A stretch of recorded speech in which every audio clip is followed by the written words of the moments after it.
an example of one of the ads, which I think is amazing. Dead is like fruitcake, hard to swallow. Arresting, incredible, a head nod, you all laugh and smile, and it rings true, right? So here's another example.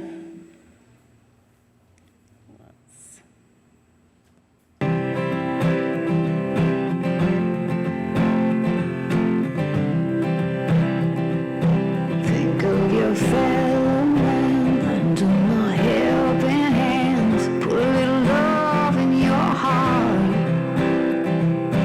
You see it's getting late, oh please don't hesitate, put a little love in your heart. And the world could be a better place, yeah, the world could be a better place for you.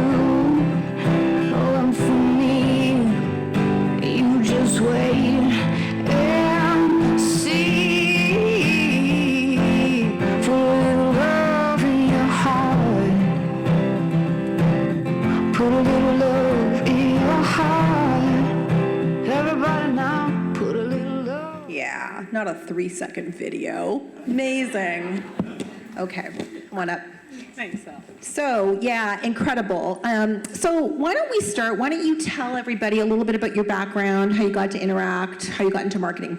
Sure. It's definitely not a conventional story. I was talking to somebody who our CHRO asked me to speak to today for 10 minutes, someone who she mentors, and I said to him, I'm old, so I don't know that somebody could get into marketing and brand work and end up where I am today, but I actually studied creative writing with an English Lit major. Wow. And I'm not home writing the great Canadian novel, but I did parlay my skills when I went out into the working world in marketing departments that needed skill sets such as mine. And I just ended up being a marketer who learned and who sort of grew up in the ranks. So definitely not, I'm not a business school major. I didn't, study marketing. But hey, our CEO is an English Lit major, so I'm in good company. So it's interesting, you work for a fintech technology marketing company, and yet the advertising that you do, or maybe the advertising that you do is so human. Tell me about that evolution, because it wasn't always that way for Interac. It was very transactional. How did you get to this path? Yeah, it's an interesting question, and again, a conversation just came up earlier this morning about our logo, and we have a new chief commercial officer on board, and we were out meeting with our creative agency, and something came up about the logo, and somebody from the agency even referenced a card being in it. So many of you probably know and recognize the logo because it's really been an acceptance mark everywhere you go for like 35 years, that many people today probably wouldn't even realize that, I don't know, about 7 years ago, we did actually contemporize the logo to be more reflective of the payments landscape that was in flux at the time. So we actually removed what was the card, that also the eye was the mag stripe and all of that. So the card actually isn't there anymore, and people still think, it is. But one of the interesting things that came up when we redesigned it was the hand. And now you're bringing up the human aspect of it. And I think the hand, from way back when I was not with the company, I haven't been there for 35 years, but that hand for us represents the human element that's always accompanied technology. So to Alex's point, even went back in the day when it was about a card, being able to access your money from an ABM or eventually using it at point of sale in place of cash, it's always been about that human element and connecting the technology with the human need. So definitely, I think technology, there's a lot to talk about, but it's all for naught without the human connection. Right. And what's interesting too, just because you're obviously a digital brand, you live in the digital ecosystem, it's about payment. This television ad or piece of film, video, showed that technology is helping someone, and yet you are using traditional media in addition to using digital. So tell us about that and why you're doing that. Yeah, so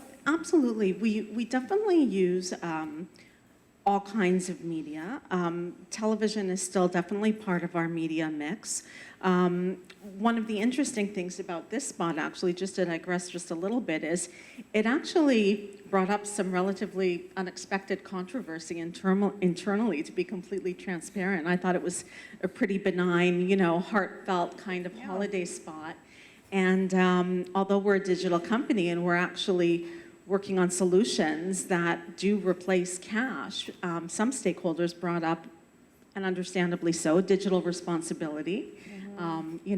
People that need to ask for cash where there's not necessarily cash to be had from people anymore when you're passing people on the street corners and or charities or things like that, even though solutions are starting to come into play. So it was pretty controversial, but Chicken Little, the sky didn't fall down, and the stop didn't get spot. I'm glad you mentioned we're all tired. Did charities, I've always thought, because I never have any cash, and like most people I know are cashless. Most places I go to buy things are cashless.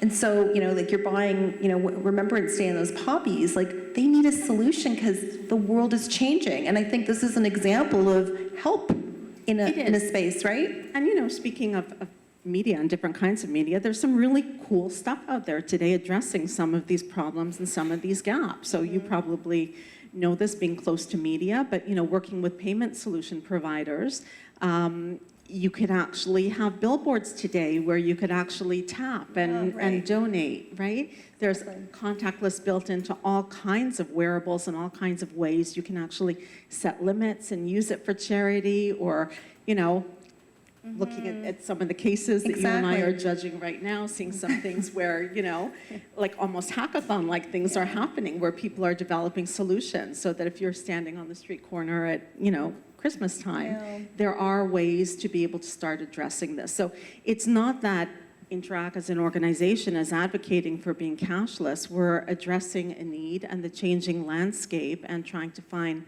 solutions that work for people's lives.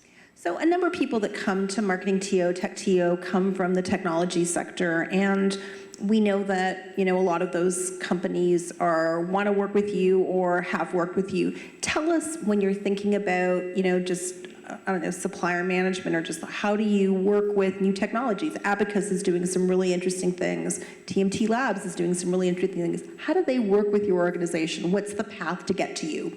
Yeah, great question. So Ian and I were just chatting before, because I didn't realize he was Ian from Abacus, and we're like, hey, we're doing some pretty neat work together right now, actually. So, we're a pretty small company, so there aren't as many hoops to jump through to work with people like us, first of all. We're about 300 people. To me, that's small. We're not the big bank. When I started, we were maybe 40 to 60 people. So for us, this is tremendous growth. We do have a team that is, I guess we have a mixed culture right now as we're going through this transition to the digital world and working more as a fintech in the fintech space and in partnership with people. So we have some really great folks that are highly focused on innovation and what's to come more from a 3 years out perspective. So they often have some great contacts that they'll bring in or recommend to us. We fill the gaps. We've got great creative partners, great media partners, but when there are gaps to be filled, such as the way we're working together right now, Ian, there's opportunities to learn, to grow, to share that learning in a partnership like fashion, so that everybody has access to what comes out of it. Amazing. So tell me, what's the vision for your brand? We're in 2019. There's it's like the golden age on the one side, it's mass chaos on the other. And we're sort of sitting in the middle, and it's actually I pinch myself some days because there's so many kind of cool things that are happening. But you run a big brand. It touches everyone's lives, at least certainly here. What's your vision? Where do you see it going? What's next for the brand? It's a great question. We've sort of been that brand that behind the scenes is very much like a utility. And so for years, when I first joined the company, a lot of people would ask the question, but why would Interac have to advertise? We all use it every day. We all have a debit card. What's the need to advertise? Well, the world is changing. We have competition, not just from potential debit other schemes entering the debit marketplace in Canada in the future and not having the monopoly, so therefore no functional differentiation. Right. As well as competitors in the way of, credit right now being in our backyard. There used to be very clear lines as to when people use their credit card versus their debit card. So, when we talk about vision for the brand right now, for me, the biggest challenge is how do we take something that has been so ingrained in people's lives, but actually help them prefer it, recognize it, know it as a brand and what it stands for in order to drive preference when at some point in time, we won't be able to differentiate it. So, Right. I call it the brand love brief. And what is it that makes people tick and is going to make us love the brand in the way that people would like, a Nike or, Sure. some of these incredible brands. So for me, a lot of the focus right now is not just looking at our product set or our product suite, which have, great functional benefits and are great proof points, but how do we elevate the brand above that and use those dollars efficiently to let the brand do the heavy lifting for some of that? Right. I mean, so 2019, 2018, we saw, I don't know, where do we start? Fake news with Facebook, challenges with YouTube and really managing safe content. Multiple advertisers, including several that I work with at Voss, really struggling to figure out, oh my God, like I think some of the examples that Chris showed, like, are we buying that? Are you kidding me? How do you deal with that in the world of Interac? Yeah, it's a tough one because these new digital channels open up a whole new world. So how do we have, the governance in place to help us with some of that? Because brand reputation is so key and brand risk. And for us, I absolutely see and understand that it's a risk for everybody. But when we're a brand that deals with people's money and your own money, and dealing with technology or dealing with some of the situations Chris is talking about, that trust factor could be lost immediately. So to be Right. able to be seen as a trusted partner, to be able to take people and guide people through what I call that digital jungle is really, really key to us. I don't know that I answered your question. Yeah, but- no, I think you answered it. I mean, so I'm going to ask one more and then I'm going to throw it to the crowd. So this debate was about, kind of digital on the one side, TV on the other. Sometimes we're against each other, sometimes we're together, sometimes we collaborate as best friends, sometimes we're arch rivals. How do you see the two sides for the business that you work on? Yeah, Right. I think, and it sounds a little bit corny. It sounds like I'm talking about our diets, but I think balance is the key. I really think that's a key word. I don't think anything has gone away. I think that there's a place for TV. There's a place for all the digital channels. I think what's most important to me and where I see people struggling is, and Alex and I were talking about this before a little bit, is people not leveraging those platforms and those channels appropriately. And there's so much potential out there to be able to get your messages across and to earn a trusted audience and to have an ongoing dialogue and relationship with your key audiences. And part of that is just using these mediums effectively. So I'll give you a really, really quick example, but talking to Anna at the onset, she reminded me about my podcast series that we did. She said, I saw you were talking about your podcast at Atomicon. And so just as a really quick example, that's the kind of stuff I want to do more of. Not podcasts per se, but taking a medium and, you could say, oh, podcasts are out there right now. I'm going to buy some pre-roll or some mid-roll. But what about content? Yeah, what about sure. actually taking that medium and actually delivering something that's meaningful and useful to your audience? We had no product integration into that. So I've experimented with a couple of things with sort of brand bringing you the content and developing a relationship and developing credibility in a certain space. So it's not just about buying traditional advertising, even if it seems non-traditional like a podcast medium, but actually leveraging social, leveraging some of these other digital channels, and actually not just slicing and dicing some of your existing content, like a 30-second TV spot or a 15-second TV spot, but actually adapt it and create a specific social campaign or create something else that lives as an ecosystem and is part of an integrated marketing community. Let's do something with CBC Gem and Interac. Yeah. That would be a great idea. Yay. Okay, we have time for a couple of questions. Yes, jump up.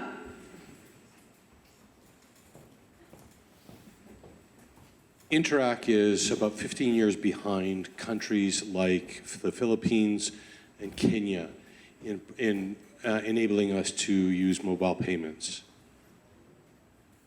They are unbanked countries that are far ahead of us in very basic technologies. Interac has been very slow to the game. Do you have any idea when we're going to finally see mobile payments here? Ooh, tough question. That's good. The sad news is that mobile payments are here.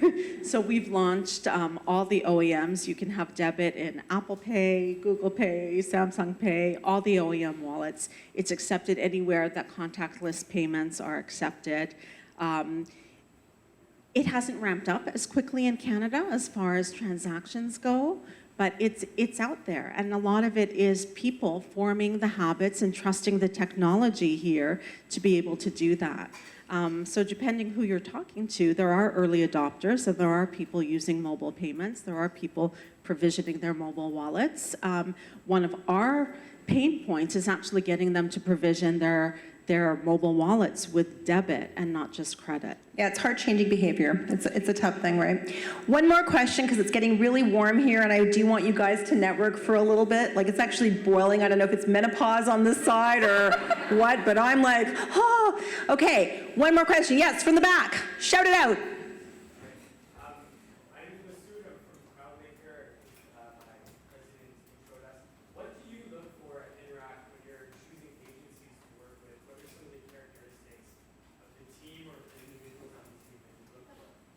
Great question.